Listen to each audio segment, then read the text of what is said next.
Hi guys, welcome back to my channel. I'm Siksha Joshi and I hope you all are doing good. मेरी last video में मुझे बहुत सारे comments आए थे रिगार्डिंग रेज्यूम मेकिंग कि कैसे हम एक प्रोफेशनल रेज्यूम बनाएं। तो इस वीडियो में हम वही चीज़ को डिस्कस करने वाले हैं कि कैसे आप एक प्रोफेशनल रेज्यूम बना सकते हो, क्या क्या चीज़ें आपको इंक्लूड करना चाहिए, क्या क्या चीज़ें आपको नहीं लिखनी चाहिए, किन बातों का आपको ध्यान रखना चाहिए। तो I request you all to watch this video till end, ताकि आप इस वीडियो से मैक्सिमम बेनिफिट जो है वो ले सको। सबसे पहली चीज ये है कि जब भी आप रेज्यूम बनाते हो तो आप इस चीज को सोचो कि वो आपका एक फर्स्ट इम्प्रेशन होगा, क्योंकि सबसे पहली बार जब भी हम किसी ऑर्गेनाइजेशन में फॉर ट्रेनिंग या फिर फॉर जॉब अप्लाई करते हैं तो वो डायरेक्टली हमसे नहीं मिलते हैं।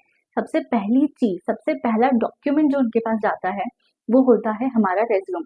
ना तो हमारी कोई मार्कशीट, ना तो हमारी कोई डिग्री, ना फिर हम खुद जाते हैं। सबसे पहली जो चीज जाती है वो होती है हमारा रेज्यूम। आपको इंटरव्यू के लिए कॉल आता है या नहीं आता है वो कहीं ना कहीं डिपेंड करता है कि आपका रेज्यूम कैसा था। एंड रिसेंटली जब मैंने खुद सीएस ट्रेनिंग के लिए रेज्यूम्स मंगवाए थे तो बहुत सारे रेज्यूम ऐसे थे जिसमें कि बहुत ज्यादा अननेसेसरी इन्फॉर्मेशन इन्वॉल्व की हुई थी, जिसकी जरूरत नहीं थी बिल्कुल भी। कुछ लोगों ने ऐसी इन्फॉर्मेशन डाली हुई थी जो कि बिल्कुल इरेलेवेंट थी पर्टिकुलर चीज से। सबसे पहली चीज ये है कि आपका जो सीवी है या जो आपका रेज्यूम है वो क्रिस्प होना चाहिए। बहुत ज्यादा इलैबोरेट करके 3-4 पेजेस का नहीं बनाना है। क्रिस्प होना चाहिए, शॉर्ट होना चाहिए, प्लस उसके अंदर सारी इंपॉर्टेंट इन्फॉर्मेशन होनी चाहिए। अभी अगर हम स्टार्ट करें हमारे रेज्यूम का तो सबसे पहली चीज आती है फोटो। तो क्या फोटो लगाना मैंडेटरी है? फोटो लगाना मैंडेटरी नहीं है। आप चाहो तो लगा सकते हो, चाहो तो नहीं लगाओ। अगर आप लगा रहे हो तो ऐसा नहीं है कि बीच में आपने एकदम सेंटर में बड़ी सी फोटो लगा दी, नहीं। आप ऊपर की साइड एक छोटा सा फोटो लगाओ। फोटो आपका प्रोफेशनल होना चाहिए। अगर आप लगा रहे हो तो आप अपना प्रोफेशनल फोटो लगाओ। यहाँ पे आप किसी मॉडलिंग के लिए इंटरव्यू नहीं देने जा रहे हो, आप किसी प्रोफेशनल पोस्ट के लिए या फिर ट्रेनिंग के लिए इंटरव्यू देने जा रहे हो, तो आपका फोटो भी प्रोफेशनल होना चाहिए। सेमी प्रोफेशनल है वो भी चलेगा, बट अगर कुछ भी सेल्फी आप लगा रहे हो, कहीं का भी फोटो आप लगा रहे हो, तो दैट विल नॉट वर्क। ये एक अच्छी प्रैक्टिस नहीं है। तो अगर आप में से किसी ने ऐसा किया है तो आप इस चीज को रेक्टिफाई करो, और अगर किसी ने नहीं किया है तो इस चीज को ध्यान में रखो। दूसरी चीज ये होती है कि हम रेज्यूम बनाए कैसे। तो आप माइक्रोसॉफ्ट वर्ड में भी बना सकते हो। माइक्रोसॉफ्ट वर्ड में भी आपको बहुत सारे अच्छे अच्छे टेम्पलेट्स मिल जाते हैं फ्री ऑफ कॉस्ट में, जिसको आप यूज करके अपना रेज्यूम बना सकते हो। दूसरा है कैनवा। कैनवा एक एप्लीकेशन है, उसमें आपको बहुत सारे, मतलब बहुत ही सारे टेम्पलेट्स मिल जाएंगे। तो आप उनको भी यूज करके क्या कर सकते हो, बना सकते हो। अभी जब आप रेज्यूम के टेम्पलेट्स देखोगे तो बहुत सारे, बहुत क्रिएटिव से होंगे, बहुत सारे बहुत एक्स्ट्राऑर्डिनरी होंगे। तो हमें ध्यान रखना है कि हमें बहुत ज्यादा एक्स्ट्राऑर्डिनरी पे भी नहीं जाना है। हमें ऐसी टेम्पलेट सिलेक्ट करना है जो कि थोड़ी प्रोफेशनल हो। हमारी फोटोग्राफ वाली चीज होगी। अब उसके बाद नेक्स्ट इन्फॉर्मेशन आती है आपकी बेसिक इन्फॉर्मेशन।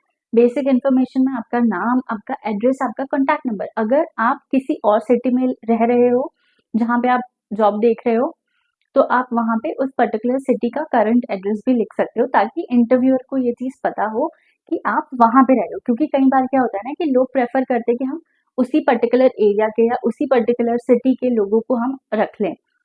तो और या फिर अगर आप रेडी टू रेलोकेट हो तो आप वो चीज भी छोटे से ब्रैकेट में मेंशन कर सकते हो अपने एड्रेस के पास में। इसके बाद जो हमारा सेक्शन होता है वो होता है एक्सपीरियंस का सेक्शन। तो एक्सपीरियंस के सेक्शन में आपको क्या लिखना है? अगर आप ट्रेनिंग के लिए अप्लाई करो तब तो आपके पास एज सच कोई एक्सपीरियंस होगा नहीं, क्योंकि आपने अभी तक काम नहीं किया है प्रैक्टिकली। तो आप आपके अकेडमिक्स लिख सकते हो। तो आप ये लिख सकते हो कि आपने सीएस कोर्स किया है। एक बात को ध्यान रखना है कि जब भी हम ये लिखते हैं कि हमने सीएस प्रोफेशनल में है या सीएस एग्जीक्यूटिव में है, तो इस बात का आपको ध्यान रखना है। कुछ बच्चे क्या करते हैं कि कोचिंग सेंटर का नाम लिख देते हैं कि फ्रॉम दिस दिस दिस। आपको ये चीज नहीं करनी है। लिटरली मैंने खुद अपनी आंखों से देखा है, बहुत सारे स्टूडेंट्स ने ऐसा लिखा हुआ था। तो you have to write institute of company secretaries of India. आपको किसी कोचिंग इंस्टीट्यूट का नाम नहीं लिखना है, क्योंकि अल्टीमेटली आप इस पर्टिकुलर इंस्टीट्यूट से कोर्स करे हो तो आपको वो इंस्टीट्यूट का नाम मेंशन करना है। इसके बाद अगर आपने कोई एडिशनल कोर्स किया है, एलएलबी या बीकॉम या एमबीए वगैरह, तो वो भी चीज आप मेंशन कर सकते हो। हम जॉब के लिए अप्लाई करते हैं तो कहीं ना कहीं हमको क्या होगा, ट्रेनिंग का एक्सपीरियंस होगा। ट्रेनिंग कहाँ से की है वो लिखना है, क्या आपका ड्यूरेशन था वो लिखना है, और आपने क्या क्या चीजें सीखी है उसको आपको पॉइंटर्स में लिखना है। प्लस फालतू की बातें नहीं लिखनी है, जो इम्पोर्टेंट है वो चीजें आपको मेंशन करनी है। नेक्स्ट चीज आती है हमारी स्किल्स। हमारी सीवी या रेज्यूम में क्या करते हैं, स्किल्स को ऐड करते हैं। अब स्किल्स यहाँ पे आपको आपकी प्रोफेशनल स्किल्स बताना है। यहाँ पे आपको अपनी पर्सनल स्किल्स नहीं बताते बैठना है कि मुझे कुकिंग बहुत पसंद है, मुझे ये बहुत पसंद है, मैं अच्छा ये कर लेती हूँ, मैं अच्छा वो कर लेती हूँ। नहीं, आपको वो चीज बतानी है कि उस ऑर्गेनाइजेशन में आप क्या चीजों से हेल्प कर सकते हो। आपको प्रोफेशनल स्किल आपकी बतानी है। आप यहाँ पे लिख सकते हो अपनी लीडरशिप स्किल के बारे में, अपनी कम्युनिकेशन स्किल्स के बारे में, अपनी क्रिएटिविटी के बारे में कि कैसे आप काम को डिफरेंट क्रिएटिविटी के साथ करते हो, प्लस अपने वर्क एथिक्स के बारे में लिख सकते हो। ये सब चीजें आप क्या कर सकते हो, ऐड कर सकते हो। एक और आता है स्ट्रेंथ का कॉलम। स्ट्रेंथ अगर आप ऐड कर रहे हो, यहाँ पे भी आपको वो स्ट्रेंथ्स लिखनी है जो कि आपके काम में आपको काम आएगी। जैसे कि हो गया टाइम मैनेजमेंट, आपकी ability to work with others, team के साथ आप काम कर सकते हो, वर्किंग इंडिपेंडेंटली आप चीजों को संभाल सकते हो। तो ये एक तरह से आपकी स्ट्रेंथ हो गई।